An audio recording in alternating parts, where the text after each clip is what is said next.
Hello, my name is Eddie Tofpik. I'm Head of Technical Analysis and Senior Markets Analyst at ADM Investor Services International Limited. Here is your daily technical analysis of Brent crude oil, spot gold, and Bitcoin. However, before we start, I just wanted to let you know that no AI, that is artificial intelligence, was ever used in the composition, production, or recognition of any of the patterns, levels, analysis, or on any related items on these, my charts. This was all authentic intelligence, all my own original work, as I think you deserve to have that. So with that, ICE Brent crude oil futures. This is my daily chart for ICE Brent crude oil. ICE Brent crude oil futures, and I appreciate it's quite hard to read, but it is useful to me. However, I can see it can be quite confusing for anyone not used to it. So I've drafted a simplified version to help ease the explanations of what is going on. There you go. Here it is, and we can see the market's holding for now after earlier moves lower and does still look weak. We are within congestion mostly dating from 2019, 2020 and 2023, as well as below the important 50% absolute Fibonacci line at 73.70. However, the bright pink December 25 today uptrend is now influencing the market, causing prices to avoid pressing lower for now. Nevertheless, the move lower has been orderly, moving for the most part between the bright green upper time above, which is currently at 73.52, which is quite close by, and the bright green middle time below, currently at 61.31, and that's of the end of April to mid-May, bright green shift pitchfork. This is the current showrunner here for this market. In the bigger picture, as I've mentioned so many times before, from March through to mid-June, the market had been caught approximately between two necklines.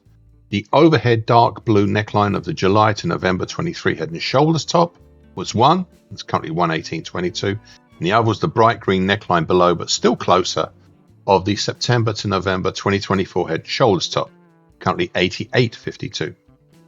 This is quite a wide band, but it did set up the opportunity for one huge topping action. Indeed, it could be seen as a possible double top, even Adam type.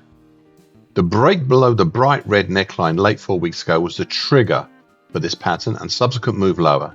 And it gave us a pair of targets below for this pattern of a primary target X down at 67.99, which is not too far away now, and a secondary harder to reach target, a much harder to reach target X1 down at 53 even. Prices now need to overcome possibly the last support here before target X, and that is the bright pink uptrend. Now looking beyond target X, we have support from congestion between roughly 60 even up to 72 even, dating from late last year and the start of this year. Now going back to the bright pink neck uptrend, I was and I still am not too sure about this uptrend, but I will still watch out for it as it does radiate support right now. Spot gold. A second consecutive bullish opening white Mariposa and third bullish white soldier on Friday, almost making a weekly key reversal up, but not quite doing it in the end.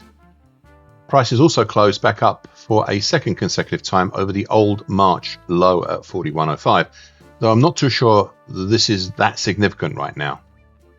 Overall, the market continues to move down nicely from the main pattern here, one made here at the start of this year, the bright red, big, late January to late February bearish shift pitchfork.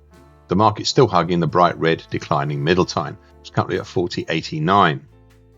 This bright red bearish shift pitchfork has been a pretty good showrunner for the market here since its inception and continues to be so. So far today, a small attempt higher that has gotten stuck at the roundophobia of the 4200 level and pulled back down, though still moving back within last Friday's range. Bitcoin. A fourth bullish white soldier on Friday, countering the argument that the previous three sessions might be a 3-day bearish advance block pattern. Perhaps most interesting of all was the move up and close back over the 50% absolute Fibonacci line at 64.99. Now just below this incident was how Friday was the second consecutive close back up over the bright green neckline extension, currently 62,267, of the January-based small head and shoulders top. We did close over the bright green neckline extension similarly in mid-June, but we turned back lower pretty swiftly, so watch out for that possibly happening again. Since the breakout from the small sideways triangle stroke pennant pattern made mid-June, the market hasn't really done that much, neither really recovering higher nor forging ahead lower. This is due to one feature, and that it's sticking to this 50% absolute Fibonacci line at 63,129. Yeah, prices can wander a bit, but they return for now. They return back to this 50% absolute Fibonacci line, so it's one to watch. In the big picture, the market in late May dropped down and out of the dark blue early February to early June shallow bull channel, and I had previously asked if this shallow bull channel, was either a potential halfway hesitation or a basing action. The drop made it into a bearish halfway hesitation. I've already laid out targets for such a pattern of a primary target X down in the 53,145 zone and a secondary much harder to reach target X1 down at 46,025 zone. My first thoughts on the break lower were that these seemed reasonable, but the market has halted and now considering whether these targets below are still reasonable. For now, I'll keep them, but I do note the reluctance in which markets are moving lower and how this is becoming a concern. However, the highs for now are all lower, which tends towards the bearish side. So far today, a seeming small reactionary move lower below the 50% absolute Fibonacci line, but not as yet as far as the bright green neckline extension. Thank you for listening. This short version broadcast gives the essential market patterns and consequences. Please be aware of the risk disclaimer posted both at the front and at the back of this broadcast. Copyright is Eddie Tofpick and ADM Investor Services International Limited. And here comes the final important bit.